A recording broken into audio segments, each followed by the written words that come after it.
Well, welcome back to the Charlie Bahama Show, and I am here with a good friend for many, many years, and I'm so happy to. Welcome, Charlie. Oh, see, we have Cheers. to. This is a celebration. I have the biggest glass. I do. And look, yours almost empty, and mine's still full. But I gotta concentrate. I have a show, but it is so good to be here in London. And I said, if I'm coming over here to feature talented Bahamians, you are one of them. Your art is amazing, and in fact, I'm so happy because there was this style that I didn't even know, because what we're seeing here is what I know, but you have so many different styles. But before we get into the different styles, like, what got you into art?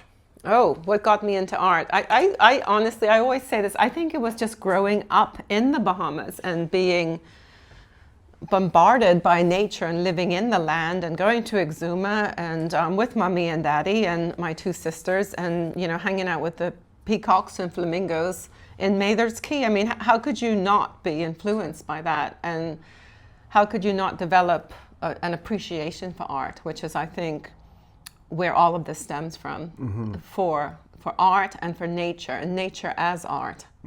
Because nature to me is still, pretty pervasive in everything that I do. Right. And you're here in London, which, most people know as dreary and, bland, but you really bring the pop to London. So, I mean, I know people just gobble up your art. I mean, you just probably bring life to London. And talking about London, like, how'd you get here to London?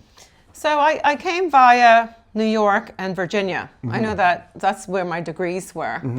And I traveled to London for a marriage. So that did it. But also, I felt that I had sort of spent my time in the US, and I wasn't ready to go back to the Bahamas yet, because at that time it was quite difficult for female women artists, particularly painting in an abstract sort of nature. At that time I was painting abstract expressionist vast paintings, and I went and I met with Brent Malone. I met a separate time with Antonius, and they're just like, we're not ready for you. And I was like, well, okay. So it just so happened that I got the opportunity to come to England and to London, and I'd always wanted to come anyway. So then I made that my home and started to basically transfer everything to here. And now I live a dual existence, which is wonderful. I'm very lucky. So I live between London and Nassau. My family are still in Nassau, and I do a lot of home trips. Yes. I've designed my exhibitions so that I spend a lot of time with them, particularly with aging parents. Yeah, and that's it too, because we were just together a couple of months ago. You had a wonderful show. Was it in Echo or the Current? It was at the Current. Right. Yeah, thanks to John Coxon, Avery Wright, and Jordan Ritchie, and all the rest of the team, Jordana Kelly as well. They all look after me. Yeah. I'm so grateful, because they actually work with my schedule to try to have my exhibitions when it really suits my life, which is very important, i.e. during the winter months.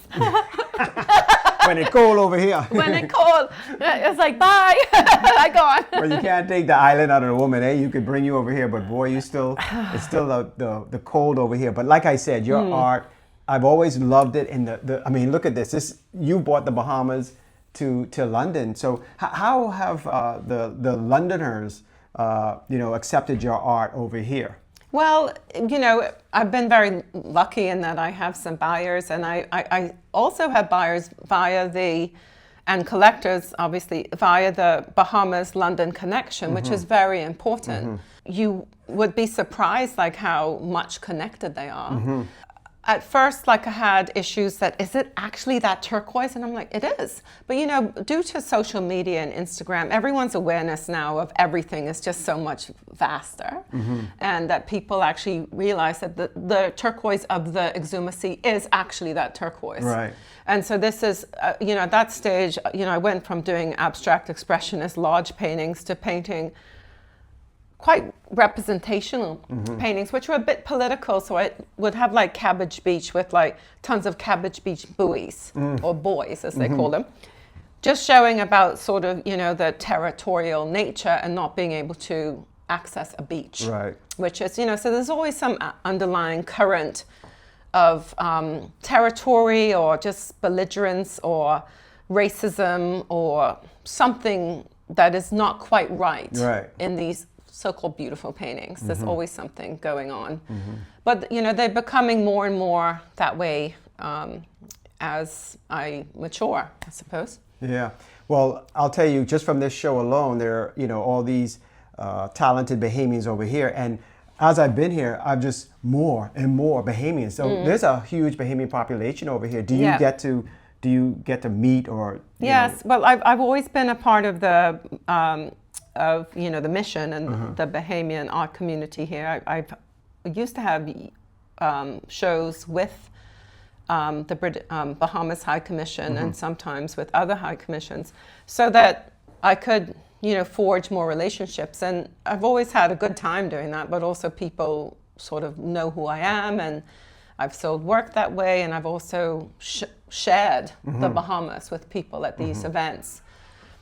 So it's always been a part of my way of getting the work out there, but now it is, I'm through galleries and other sort of venues. That's fantastic. And I appreciate you letting us come into your workspace, because some of this is still art in motion, Progress. Well, this is my actual working area of the studio. This is amazing. I love the light coming through. It's brand new, actually, because I was in a bigger studio a while ago, which was at least an hour commute from here, at least an hour commute, and it got even more so.